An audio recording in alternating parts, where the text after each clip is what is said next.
Bate outra vez, com esperanças no meu coração, pois já vai terminando o verão. Enfim,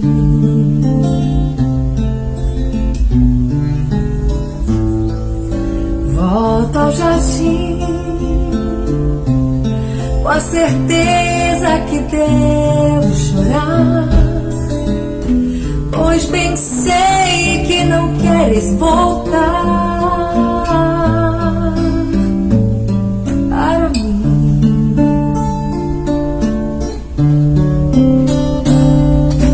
Queixo-me as rosas, que bobagem, as rosas não falam, simplesmente as rosas exalam o perfume que roubam de ti. Ai, devias vir para ver os meus olhos tristonhos, e quem sabe sonhavas meus sonhos por fim, por fim.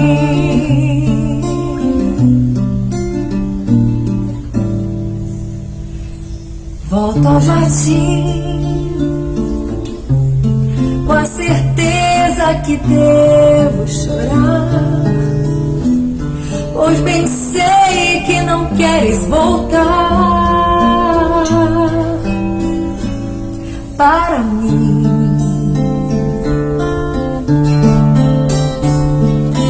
Queixo-me as rosas, mas que bobagem, as rosas não falam, simplesmente as rosas exalam o perfume que roubam de ti. Ai, devias vir para ver os meus olhos tristonhos, e quem sabe sonhavas meus sonhos por fim.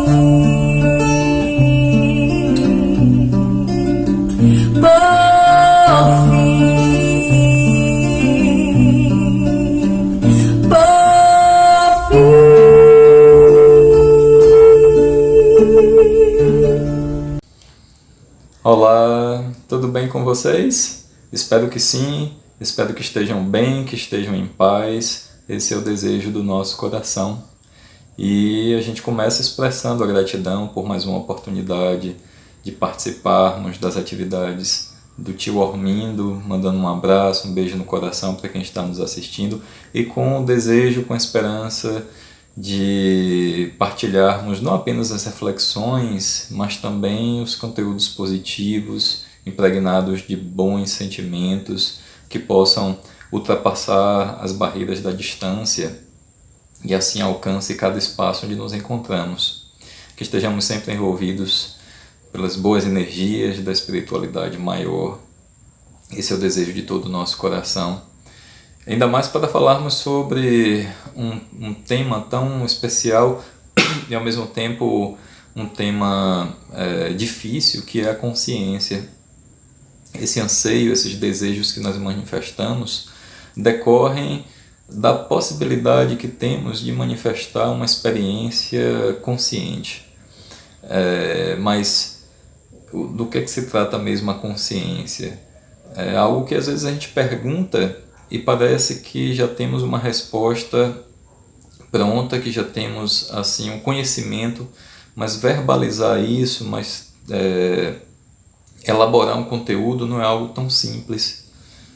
Então, se nós pensarmos sobre o que é a consciência, embora a nossa nesse momento a nossa intenção não seja de dar um conceito pronto e acabado, mas conversar sobre a consciência é algo que diz respeito a conversar sobre si mesmo, sobre o que nos constitui, sobre o que nos identifica, sobre o que de fato faz da nossa experiência algo diferenciado, algo que, portanto, se refere à construção de uma história, a um senso de individualidade. Se a gente perguntar quem somos, não basta a identidade, não basta o nome. Nós contamos nossas histórias. Nossas histórias e quem faz parte delas, as situações que vêm à nossa memória. E nós temos conhecimento disso. Nós temos a possibilidade, ao evocar essas memórias, de conhecê-las. Elas não estão perdidas em nós mesmos, elas podem ser acessadas, encontradas, acessadas, revividas, e estarmos assim experimentando uma sensação íntima que é diferenciada justamente por conhecermos, por sabermos o que está nos acontecendo. Portanto, termos um conhecimento de nós mesmos, esse senso de si mesmo. Inclusive, um neurocientista português chamado Antônio Damasio, ele escreve um livro cujo título é O Mistério da Consciência. Vejam que no título desse livro, a consciência já é tratada como um mistério, inclusive em um estudo que é de base científica, um estudo que tem as contribuições da neurociência, das ciências cognitivas, que são contribuições realmente importantíssimas, mas de fato a consciência permanece um mistério. Tanto é assim que até mesmo no campo da ciência, o estudo sobre a consciência, podemos dizer que é algo recente, e não é fácil, não é simples, pela sua natureza considerada mais subjetiva. Tanto que um filósofo, que é um filósofo conhecido justamente por tratar em seus escritos da mente, um filósofo da mente, chamado David Chalmers, que é um australiano, ele escreve um livro que é A Mente Consciente. E ele vai dizer, tem um trechinho aqui que eu separei, ele vai dizer: a existência da experiência consciente escapa às abordagens reducionistas da consciência. A consciência é uma propriedade não física do mundo. Vejam só, há duas informações aí que são interessantes para pensarmos sobre o quanto é misterioso esse tema. Embora ele esteja tão presente em nossas vidas, embora a consciência seja justamente o que nos constitua, que nos permita pensar sobre nós mesmos, nos identificarmos, termos assim um senso pessoal de individualidade. Então, quando ele diz a consciência, a existência da experiência consciente escapa às abordagens reducionistas da consciência. As abordagens reducionistas aí se referem a uma abordagem materialista, a forma reducionista, mas materialista, de ver o mundo, de ver a vida, como se fosse tudo uma grande máquina com suas engrenagens, e pudéssemos assim estudar e ver cada parte, cada engrenagem que vai constituindo essa grande máquina. E assim a gente tem a possibilidade de reduzir os estudos, de ver uma peça maior, depois para peças menores, outras peças ainda menores nos seus componentes, e assim criamos uma capacidade de especialização, de compreender essas mínimas partes, mas nesse sentido há uma perda do que está se apresentando em sua totalidade, do todo. Então essa é uma forma reducionista de ver a vida, de ver o mundo, e a consciência não pode ser estudada dessa forma, considerando o que está aqui dito por esse filósofo. Tanto é assim que ele vai dizer logo depois: a consciência é uma propriedade não física do mundo. Olha só, se é uma propriedade não física, como é que podemos estudar com base em técnicas, em métodos que não conseguem ainda apreender essa sua propriedade não física. Mas é claro que são os métodos, são as técnicas que estão disponíveis, e é o que a gente usa normalmente, no campo da ciência. Mas o fato, e isso é que é interessante, é que o estudo sobre a consciência ainda é algo que está envolto em mistérios e perspectivas das mais diferentes. Quando a gente fala do ponto de vista do Espiritismo sobre a consciência, nós podemos perguntar o que é a consciência do ponto de vista espiritual. Será que tem uma resposta precisa para isso? Ao pensarmos nas fontes do conhecimento espírita, na fonte de saber espírita, que vem justamente da possibilidade de diálogo com os espíritos, da comunicação com os espíritos, através da ponte sagrada, que é a faculdade mediúnica, nós vamos encontrar na referência básica ao Livro dos Espíritos a questão 623, quando Kardec pergunta, é o capítulo sobre a lei natural ou a lei divina. A lei divina ou lei natural? Lei de Deus ou lei natural? Que é logo o primeiro capítulo do terceiro livro, que vai tratar das leis morais. Kardec então pergunta na questão 623, onde está escrita a lei de Deus? E a resposta é muito resumida, é muito concisa, é muito precisa. Os espíritos dizem, na consciência. Olha como é interessante. Diante dessa pergunta, nós temos uma resposta que é taxativa. Na consciência. A lei de Deus, segundo os espíritos que se comunicaram à época de Kardec, que deram a ele, portanto, a base para apresentar essa pergunta com a sua consequente resposta. Então, os espíritos vão dizer que a lei de Deus está escrita na consciência. Logo, se não tivermos consciência, então aí não temos a lei de Deus presente e sendo operacionalizada e funcionando. Mas como estamos fazendo a referência de um capítulo que trata de leis morais, estamos falando assim das leis de Deus presentes na consciência ampliada, numa consciência que manifesta justamente esse senso de individualidade, numa consciência que nos leva ao mundo da ética, a esse lugar, a esse ethos que é particular da nossa forma de viver e a partir daí de como vamos nos organizando, pensando em nossas buscas, em nossos anseios. Como diz, já que estamos falando um pouco de ética nesse momento, como diz Aristóteles no seu livro A Ética Nicômaco, o que buscamos é a felicidade. Mas como encontrar a felicidade? E aí então ele vai dizer o caminho através das virtudes. Mas o que são as virtudes? E desse modo ele vai então construindo no seu discurso as proposições que estão na sua obra sobre a ética, que é um dos clássicos desse assunto, uma referência básica. Então, uma das obras que vai tratar sobre a ética, ele é interessante que começa, portanto, fazendo essa reflexão e colocando que a nossa busca mais fundamental, o nosso anseio é por uma realização de felicidade. Mas a felicidade, conforme coloca Aristóteles, se realiza através das virtudes. E aí pensar então que são as virtudes. Então veja que é uma manifestação da consciência pensando sobre a vida e nas realizações que nascem a partir da própria estrutura consciente desenvolvida. É inseparável. Nesse sentido, nós pensarmos, como dizem os espíritos, na lei de Deus e na consciência. Nesse sentido, quanto mais desenvolvida a nossa consciência, significa que mais desenvolvida também em suas particularidades ou em sua amplitude, é a lei de Deus. Quanto mais desenvolvemos a nossa consciência, maior a presença de Deus em nossas vidas.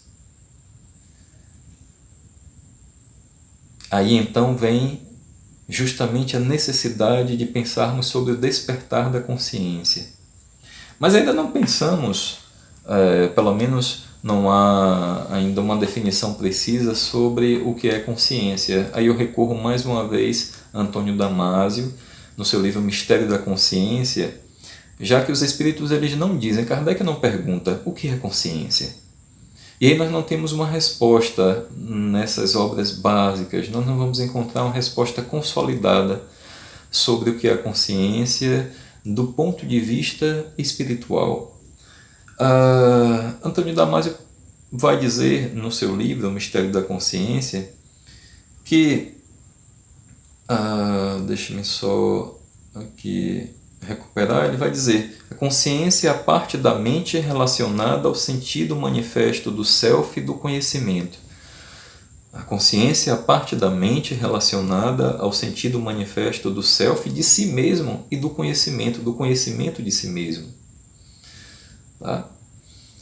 Então, conhecer a si mesmo, o sentimento de si, conhecer a si mesmo, significa consciência. Talvez não seja um conceito, como eu disse, não tem um conceito preciso, não tem um conceito que seja capaz de atender a todas as nossas demandas de compreensão, mas é um conceito interessante porque ele se refere justamente a essa capacidade de nos identificarmos. Essa capacidade, como diz, uma parte da mente relacionada ao sentido manifesto do self, ao sentido de si mesmo e do conhecimento, de conhecer a si mesmo.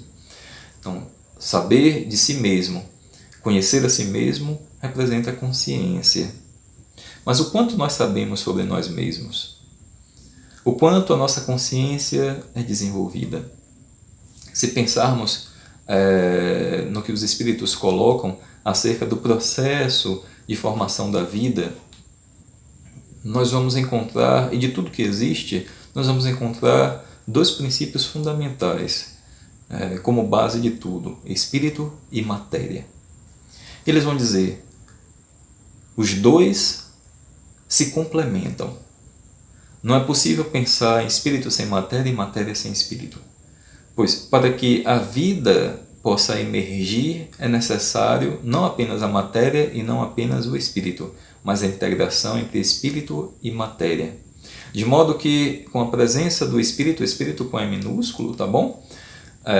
O espírito como princípio inteligente, é assim que eles classificam. Olha, se é um princípio inteligente, um princípio de inteligência, traz consigo um potencial de desenvolvimento desse princípio para que ele se amplie. Como é de inteligência, se refere a algo de natureza mental.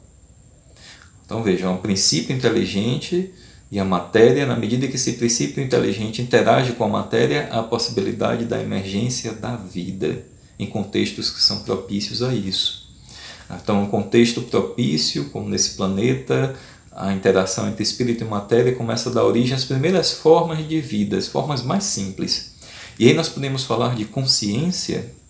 Interessante é que, por exemplo, no livro No Mundo Maior, Calderaro vai dizer a André Luiz que há uma relação que se estabelece desde a ameba como um organismo vivo simples até o homem, até o ser humano. E ao falar isso, há uma concordância, há um reforço do que está no Livro dos Espíritos, quando Kardec vai, na organização feita, colocar um capítulo específico sobre os três reinos, vegetal, animal e hominal, assim classificado. E lá, diante das perguntas feitas aos espíritos, há também uma afirmação que é muito interessante, que é: tudo é transição na natureza. Tudo se encadeia por liames que ainda não podeis compreender. Isso é a informação dada por espíritos, dizendo justamente que existe essa teia da vida, esse encadeamento que integra todas as coisas e que cria uma solidariedade de vida a vida. Qual foi o nosso passado? Aí podemos pensar no passado até numa perspectiva reencarnacionista, considerando vidas que tivemos como homem, como mulher, uma condição, portanto, de experiência humana. Mas em um passado ainda mais recuado, um passado que se refere à manifestação das espécies mais diferentes de animais, dos organismos vivos. É um passado que está em nós mesmos. Mas você pode dizer, eu não tenho interesse nenhum nisso. Não quero saber se eu fui um primata, quando eu fui, qual a memória disso, não há o menor interesse.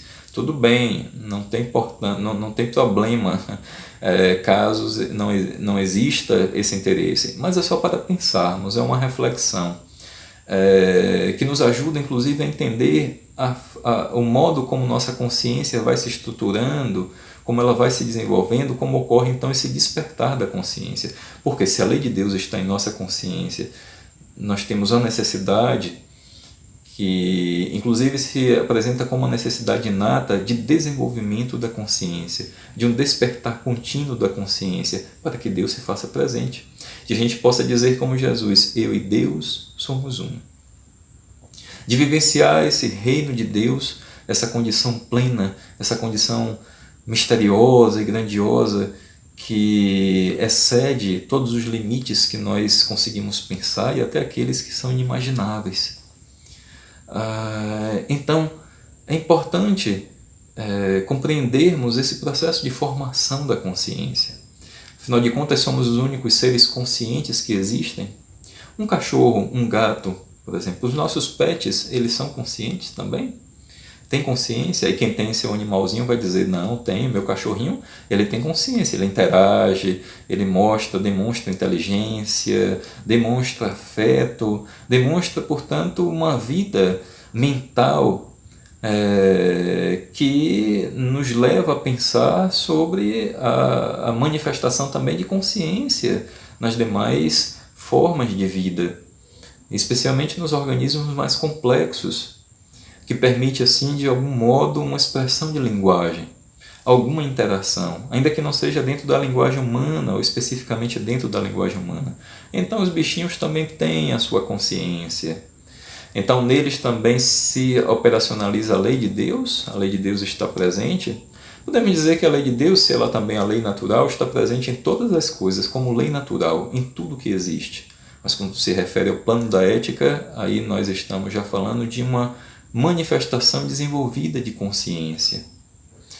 Não da mesma forma como acontece na experiência humana, a experiência dos animais, há uma manifestação de consciência que não precisa e que não leva, pelo menos dentro do que podemos observar, a uma mesma condição ou ao mesmo universo de vivência relacionado à ética, ao mesmo ethos, ao mesmo lugar que faz justamente com que pensemos sobre conceitos de liberdade, de responsabilidade, de valores, de felicidade, da busca de felicidade, do que das virtudes como caminho para essa busca e do que são as virtudes.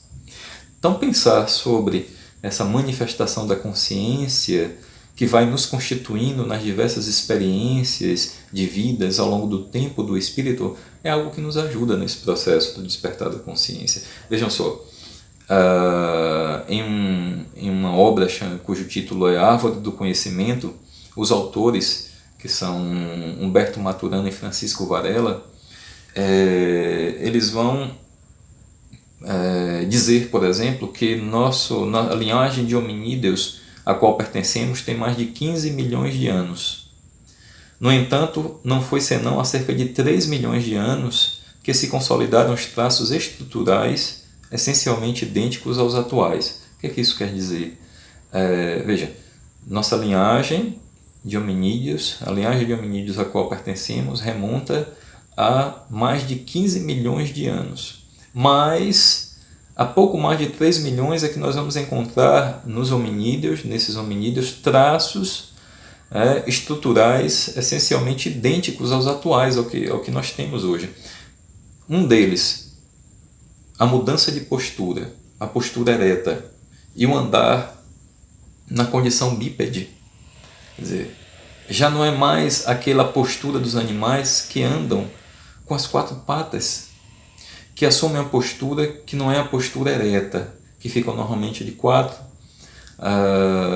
que não, ainda que seja eventualmente, que façam, portanto, uma locomoção bípede, mas não é algo habitual. Não existe uma postura ereta. Entre os primeiros símios, aí nós vemos inclusive aquelas imagens da evolução, né, que tem um primeiro hominídeo que é muito parecido com, muito similar a um primata, um macaco, e aí vamos vendo assim uma fileira até chegar ao homem na sua condição ereta, até chegar na postura ereta e no desenvolvimento do crânio, na mudança estrutural do corpo.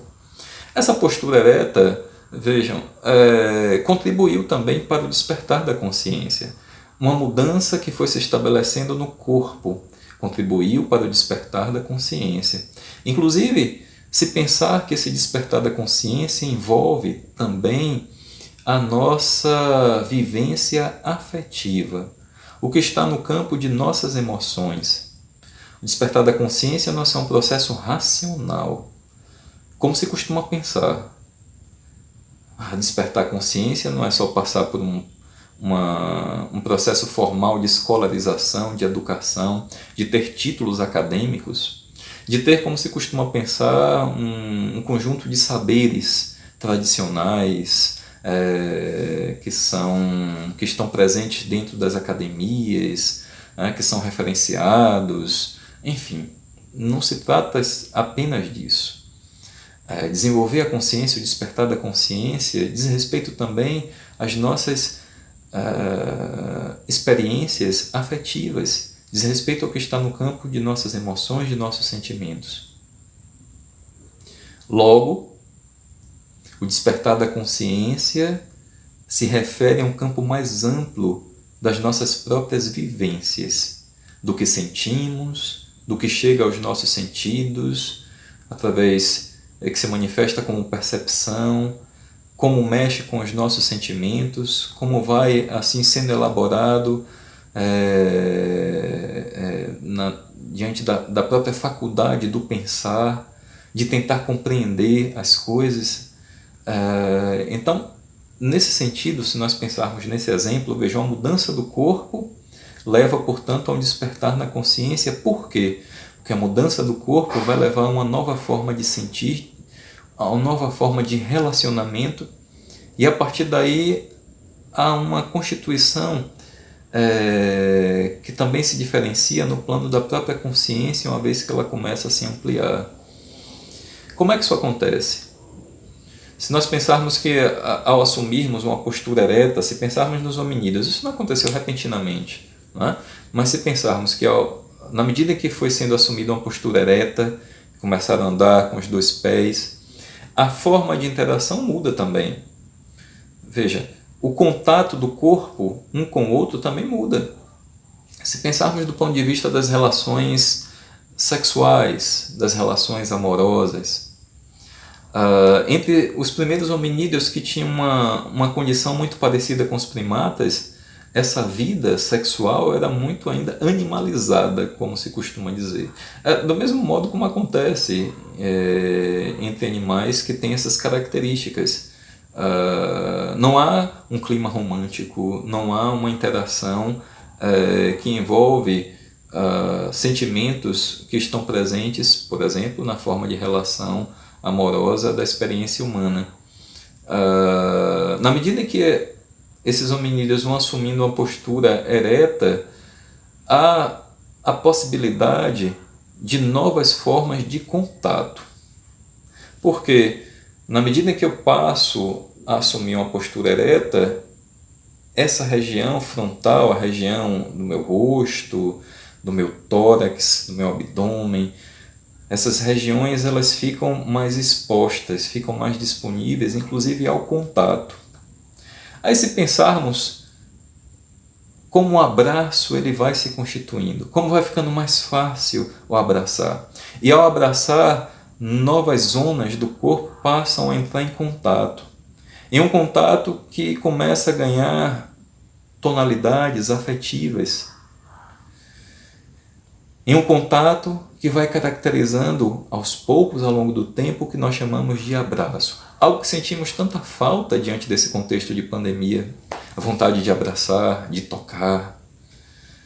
Então, com uma mudança no corpo, nós temos assim a ocorrência de novas formas de interação. E se pensarmos ainda de um modo até romântico, né, na descoberta do beijo, ao assumirmos uma postura ereta, então fica mais fácil essa relação, que é uma relação que envolve regiões que inclusive eram protegidas e destinadas a uma experiência mais amorosa, vamos dizer assim, das mães com seus bebês, com seus filhotes. Na medida que os filhotes eram acolhidos e são acolhidos no colo, amamentados na experiência dos mamíferos, então essa região diante da maternidade representa justamente uma região de afetividade. E aí então, quando se assume uma postura ereta, a possibilidade assim de dar colo, de tocar coração com coração. Isso vai mexendo com os sentidos e passando a modular as emoções, suscitando assim uma experiência nova, que vai levando a uma nova forma de sentir e a partir daí uma nova forma de pensar, uma nova forma de interagir. E aí, voltando ao beijo, imagine então quando acontece nessa interação face a face, de olhar nos olhos, a descoberta do toque de uma boca na outra, como uma zona erógena, como uma zona não só de prazer, mas que leva a uma nova sensação. E veja, a partir daí vai levando também uma nova forma de interação, porque a nova sensação vai provocando, como disse, uma mudança, vai modulando as emoções, vai levando a uma nova forma de sentir, uma nova forma de pensar e assim a uma nova forma de se relacionar. Criando até o próprio senso de pertença, de família, do gostar mais profundo pelo outro, de reconhecer-se no outro, na individualidade de cada um, de ver que eu sou eu e o outro, é diferente. Tanto é assim que o próprio estudo da consciência, nesse sentido do self, nesse sentido de si mesmo, quando se pensa nos animais, é algo que envolve alguns testes que são muito simples, mas que podem demonstrar se existe ou não consciência. É o uso do espelho, por exemplo. Você coloca um espelho diante de um primata, de um golfinho, como já fizeram também. Se verifica com a reação do animal ao ver sua própria imagem. Se no seu comportamento é possível inferir que ele está ali vendo um outro animal e considera aquela imagem como se fosse um outro animal, ou passa nessa interação a compreender que está vendo a si mesmo.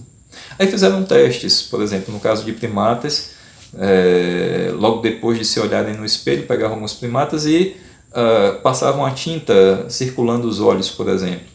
E aí deixavam esses primatas, mais uma vez, nos seus espaços com os espelhos, e aí aqueles que estavam com a tinta circulando o olho, quando olhavam para o espelho, demonstravam assim um comportamento muito peculiar, muito interessante, de levar a mão e tocar na região que havia sofrido uma mudança. Isso indica um sentido de si mesmo, de perceber a sua própria imagem, de perceber que há uma diferença nela. Então, olha como a consciência é algo que tem uma gradação.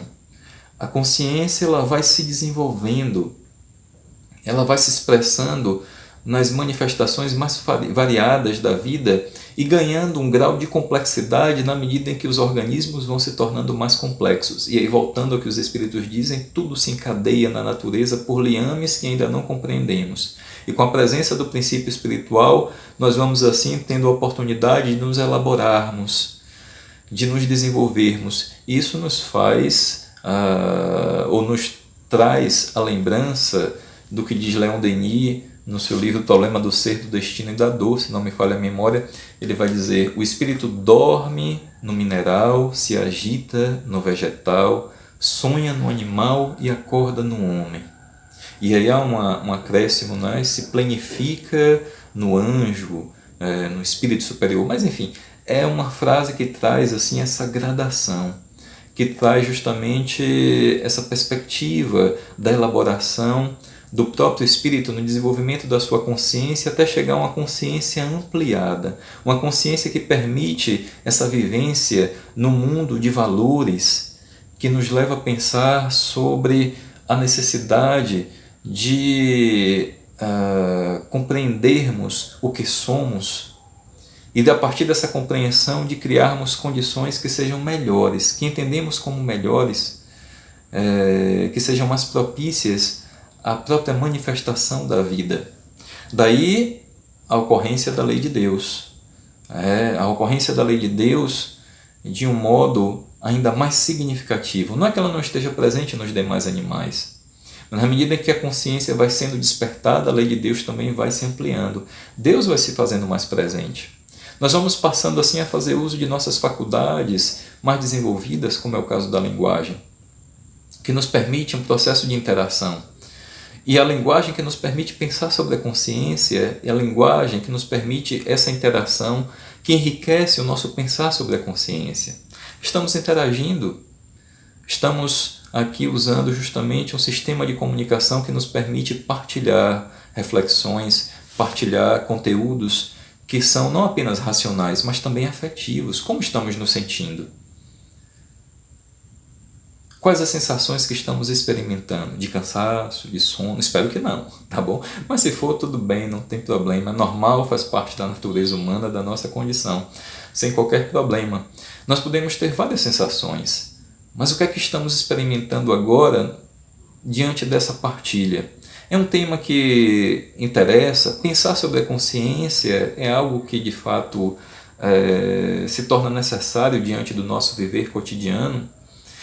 Eu acho interessante esse propósito, já que eu citei o livro Árvore do Conhecimento, de Maturana e Varela, Humberto Maturana e Francisco Varela. Eles vão utilizar, para falar sobre um aspecto fundamental da consciência, eles vão utilizar uma imagem que foi de uma pintura de Hieronymus Bosch. Foi um pintor que viveu entre o século XV e XVI. É mais conhecido por na verdade, sua obra mais conhecida, ao que me parece, é A Ascensão dos Eleitos, que é uma tela que mostra o chamado o túnel, aquele túnel que é representado, que costuma ser descrito nas experiências de quase morte. Então, a ascensão dos eleitos, a ascensão das almas eleitas, e ele representa dessa forma. É interessante porque mostra como é antigo, né? Como é antiga essa representação simbólica da transição da morte por meio de um túnel. Então, um túnel de luz. Hieronymus Bosch fez essa tela, mas também tem a outra, que é o Cristo coroado com espinhos. Nessa tela que mostra, o nome já diz o que é, o Cristo coroado com espinhos. Jesus sendo maltratado pelos homens, né? E aparecem 4 homens na imagem. Um deles, é claro, segurando a coroa de espinhos para colocar em Jesus, e os outros fustigando Jesus de alguma forma. É interessante que aparecem, as expressões são rudes, expressões grosseiras, diante de uma expressão serena, tranquila de Jesus. E é um personagem que está num canto inferior dessa tela que puxa o manto de Jesus. E essa personagem ela é destacada por esses autores, e eles vão dizer, numa interpretação que eles fazem, que ao puxar o manto de Jesus para o chão, para baixo, ele está assim querendo, numa representação da corrupção do vício, tentando Jesus para o vício da tentação, ou melhor, da certeza. É tanta tentação, então para o vício, a tentação da certeza.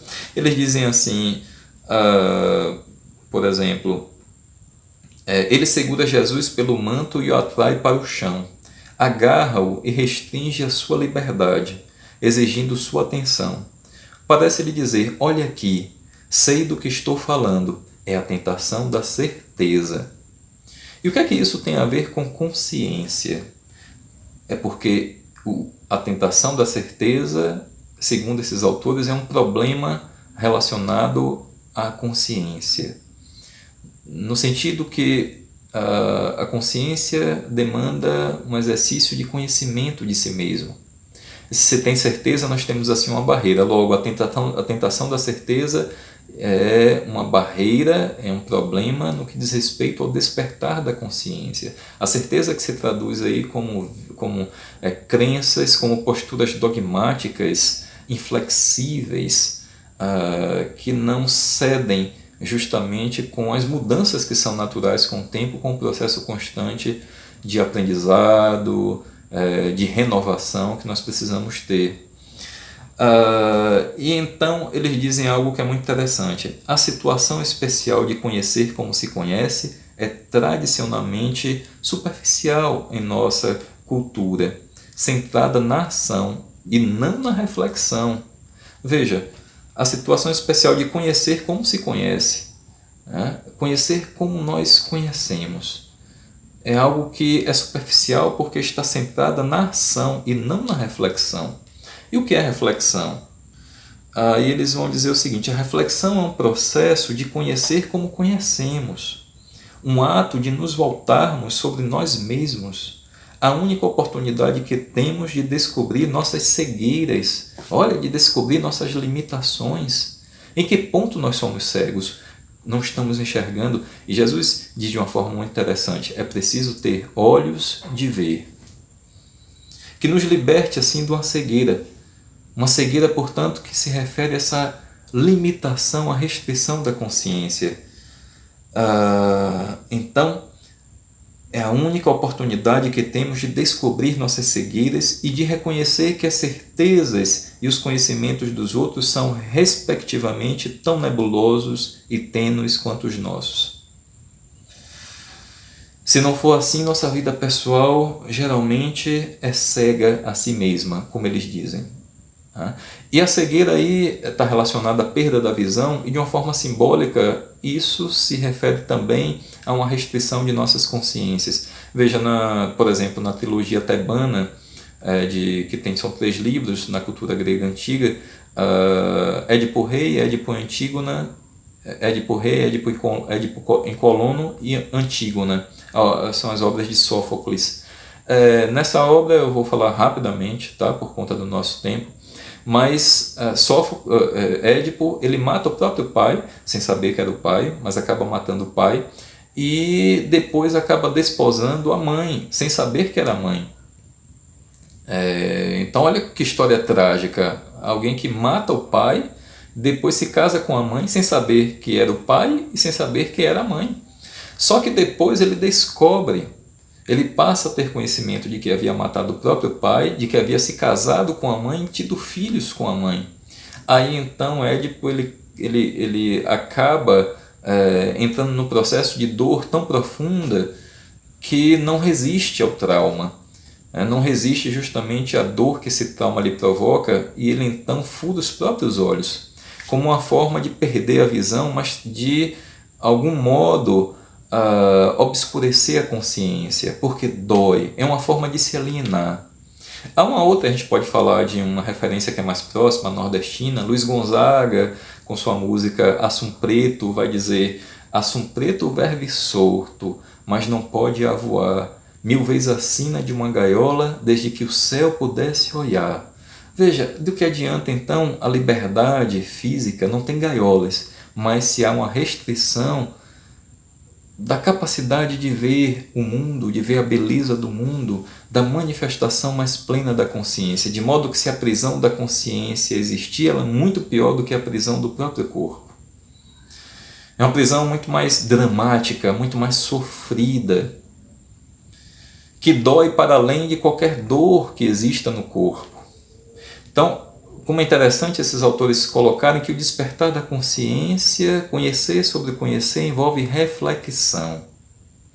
E se não refletimos, apenas agimos, reagimos, então isso empobrece nossas vidas e cria barreiras para o despertar de nossas consciências. Isso vai nos levando, inclusive, a situações de vida que podem gerar traumas que são profundos, traumas que deixam marca nesta vida e para além dela. A propósito disso, tem no livro No Mundo Maior, que eu cheguei até a citar, eu vou falar também de forma muito breve, há um momento em que André Luiz, que é quem escreve esse livro através da mediunidade de Chico Xavier, André Luiz está sendo orientado por um espírito chamado Calderaro. E eles vão para um hospital para atender a um enfermo. E chegando lá, o nome desse enfermo é Pedro. Calderaro começa a atender a Pedro e junto de Pedro tem um espírito, que é Camilo. Os dois numa condição de enfermidade, numa condição de degradação, de adoecimento. E Camilo se apresenta, como nós costumamos chamar, de obsessor, se apresenta como obsessor. E de forma muito breve é contada a história dos dois. Pedro trabalhou durante um tempo na sua vida com Camilo, começou muito jovem, muito novo, e Camilo era um comerciante e ensinou muitas coisas a Pedro, acolheu Pedro, mas nunca deu a ele uma retribuição material em termos de salário que correspondia ao seu trabalho. De modo que Pedro, quando cresce, ele se revolta diante disso e vai cobrar de Camilo. Camilo não gosta, os dois se discutem. Pedro, então, acaba sendo tomado pela raiva. Olha aí o perigo no que diz respeito a uma reação, a uma incapacidade de refletir e assim de ter a consciência daquilo que nós estamos fazendo, onde está presente a manifestação das leis de Deus. Aí nós reagimos, deixamos então seguir o curso tortuoso das paixões e Pedro mata Camilo. Isso então cria uma situação trágica para os dois. Camilo, é claro, morre e diante disso com a mágoa e sentindo um desejo de vingança e acaba ficando preso a isso que lhe acontecera. E Pedro acaba se aproveitando dos próprios bens de Camilo, mas tenta levar uma vida digna, se casa, tem filhos, se afunda no trabalho, até como uma forma de escapar das cobranças que estão presentes em sua consciência e da perseguição de Camilo, mas não consegue. Pedro e Camilo assim se apresentam como almas enfermas, doentes, num cenário de limitação, de cegueira perante suas próprias consciências. É isso que acontece. André Luiz e Calderaro ajudam, mas chega um momento que Calderaro diz assim: não podemos fazer mais. É preciso alguém que vá além do que nós podemos. E além do que podemos é algo que se refere a uma capacidade de amar mais desenvolvida do que a que temos. Olha aí, vamos lembrar que a consciência não é só razão, é emoção, de modo que não se pode separar consciência de emoção.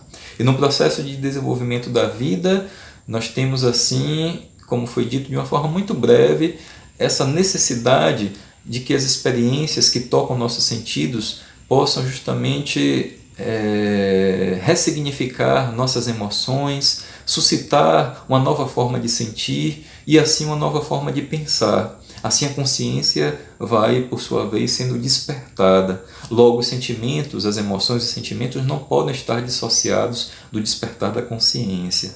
Então, Calderaro diz a André Luiz: nós temos limites, nós precisamos de alguém que tenha aprendido a amar de forma mais plena. E aí aparece Cipriana. E Cipriana é descrita como a portadora do divino amor fraternal, que eles ainda não adquiriram.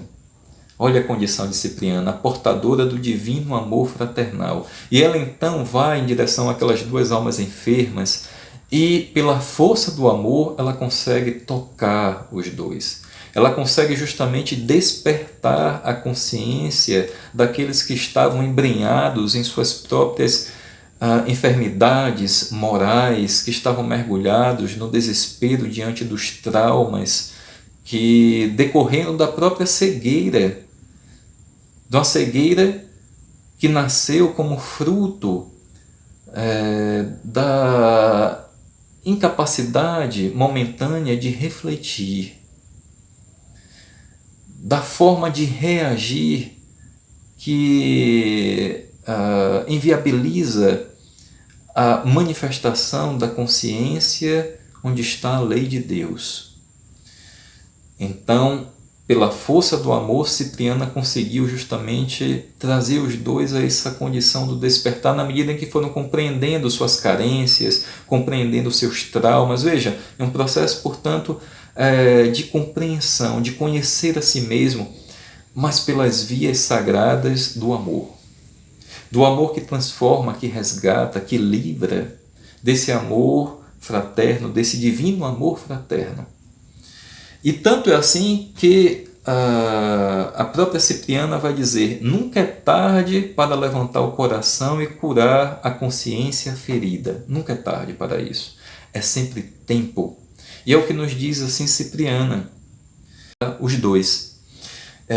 E para concluir, por conta do nosso tempo, há uma frase muito significativa e profunda de um poeta indiano chamado Rabindranath Tagore. Tagore vai dizer: a falta de amor é um grau de imbecilidade, porque o amor é a perfeição da consciência.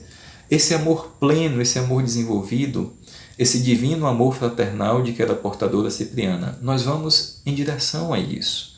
Nós vamos justamente nesse processo constante de despertar da consciência. Podemos, em nossa condição atual, pelo grau de desenvolvimento da consciência, fazer escolhas. Podemos usar cada vez mais o nosso livre-arbítrio para que o nosso despertar ele venha de um modo, portanto, que seja escoimado de tanto sofrimento. Porque o sofrimento não é uma necessidade absoluta. Nós não precisamos aprender apenas através de nossos erros, não precisamos despertar as nossas consciências pelas vias tão fustigantes, tão dolorosas dos erros, dos vícios, que enlouquecem, que desnaturam, que adoecem. Então podemos seguir vias que sejam mais amenas, por vias que sejam, portanto, mais propiciadoras de uma condição harmoniosa, pacífica, nesse processo constante de despertar de nossas consciências, que envolve nossos sentimentos, que envolve esse despertar do amor. E é algo que precisa ser exercitado em nossos convívios, em nossas interações, como reagimos diante das situações cotidianas da vida, como vamos refletindo e dando oportunidade assim de elaborar novas formas de interação que nos suscitem novas formas de sentir, novas formas de pensar, que nos libertem da tentação da certeza, das posturas dogmáticas que tanto aprisionam e levam a uma cegueira perante a lei de Deus, uma cegueira da consciência, porque impedem a manifestação plena de todo o potencial que nós trazemos conosco. Então daí a necessidade desse despertar constante da natureza. E como eu disse, meu tempo já está no limite e eu aproveito só esses instantes finais para agradecer a paciência da escuta, para agradecer pela bondade de considerar as possíveis faltas que aqui cometemos e, é claro, a bondade também de, nessa escuta, acolher um pouco, não só de nossas reflexões, mas também do nosso sentimento de gratidão, do nosso sentimento de irmandade. E isso é algo que traduzimos em uma oração simples, uma oração feita assim, falada. Só fechamos os olhos, pois desse modo sentimos um conforto maior e a possibilidade de mergulharmos na oração como uma experiência vivencial. Para fazermos da oração o pão espiritual que alimenta a vida, e assim que nossa oração seja esse pão espiritual que nos alimente dos anseios por paz, das súplicas por força diante dos fardos que ainda carregamos, das súplicas por proteção em face aos perigos que se avizinham, por súplicas de sabedoria perante as escolhas desafiadoras da vida. E que seja também a gratidão que brota de nossos corações em direção a força maior da vida que chamamos de Deus e que evolve de Deus para inundar nossos corações de paz e assim nos sentirmos em Deus. Que Deus nos abençoe. Um beijo no coração, com a gratidão de mais uma vez aqui estarmos presentes e até uma próxima oportunidade. Oração de São Francisco.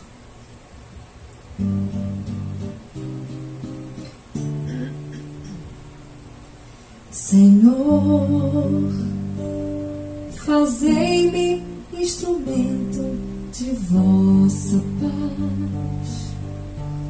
Que onde houver ódio, eu leve o amor. Onde houver ofensas, que eu leve o perdão. Onde houver discórdias, que eu leve a união. Onde houver dúvidas, que eu leve a fé. Onde houver erros, que eu leve a verdade. Onde houver desespero, que eu leve a esperança. Onde houver tristezas, que eu leve a alegria.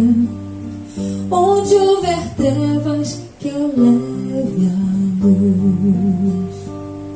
Ó Mestre, fazei que eu procure mais consolar que ser consolado, compreender que ser compreendido, amar que ser amado, pois é dando que se recebe, é perdoando que se é perdoado, e é morrendo que se vive para a vida eterna.